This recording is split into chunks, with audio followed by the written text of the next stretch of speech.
صف میں اگر بچہ موجود ہے تو اس میں ایک تھوڑی سی بات عرض کر دوں کہ دیکھیں بچے دو طرح کے ہوتے ہیں، ایک ناسمجھ بچہ کہلاتا ہے اور ایک سمجھدار بچہ کہلاتا ہے۔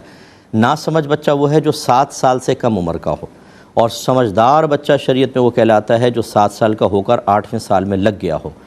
جو ناسمجھ بچہ ہے یہ نیت کا اہل نہیں ہوتا، یعنی یہ نیت اگر کرے گا بھی تو اس کی نیت کا شریعت اعتبار نہیں کرتی، لہذا اگر یہ صف کے درمیان کھڑا ہوگا تو یہ قطعی صف کا سبب بنے گا اور کھڑا کرنے والے گناہ گار ہوں گے، لہذا ایسے بچوں کو پہلے ہی پیچھے بھیج دیا جائے، صف کے درمیان کھڑا نہ کیا جائے۔ اس سے وہ ذرا والد صاحب ذرا توجہ فرمائیں، جو چھوٹے چھوٹے بچوں کو لا کے اپنے ساتھ کھڑا کر دیتے اور کہتے ہیں بدتمیزی نہیں کرے گا میرے ساتھ کھڑا رہے گا، لیکن آپ نے قطعی صف کا ارتکاب کیا ہے اور یہ گناہ ہے، یاد رکھیں۔ مسجد میں آنے کے باوجود آپ گناہ گار ہوں گے، بچوں کو پیچھے آپ کو بھیجنا ہوگا، صف کے درمیان نہیں رکھ سکتے۔ ہاں اگر سمجھدار بچہ ہے، 7 سال ہو گئے 8ویں سال میں آیا، یہ نیت کا اہل ہے۔ اس میں اب یہ ہوتا ہے کہ اگر پہلے سے بچے موجود ہیں، نہ جماعت قائم ہونے لگی تو ان کی الگ پیچھے صف بن جائے، یہ ہونی چاہیے۔ لیکن اگر ایسا نہیں ہے، پہلے تھے ہی نہیں لوگ تو بچہ صف میں شامل ہو گیا، اب یاد رکھیں اس بچے کو صف سے باہر نہیں کر سکتے۔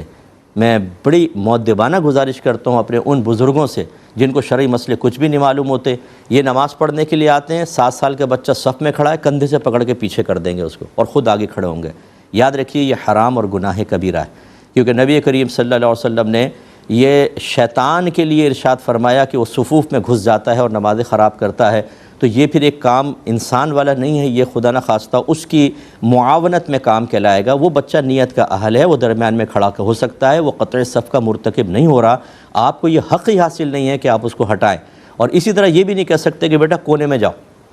صف یہاں بن رہی ہے، اسے کونے میں بھیج دیا، بیچ میں سارا گیپ ہے، آپ مزید گناہ گار ہوئے، اس کو درمیان میں کھڑا کرنے میں کوئی مسئلہ نہیں ہے۔ یہ تو 2 مسئلے ہو گئے۔ تیسرا مسئلہ جو آپ نے پوچھا، اس کے ضمن میں یہ بہت سی باتیں آپ کو معلوم بھی ہو گئیں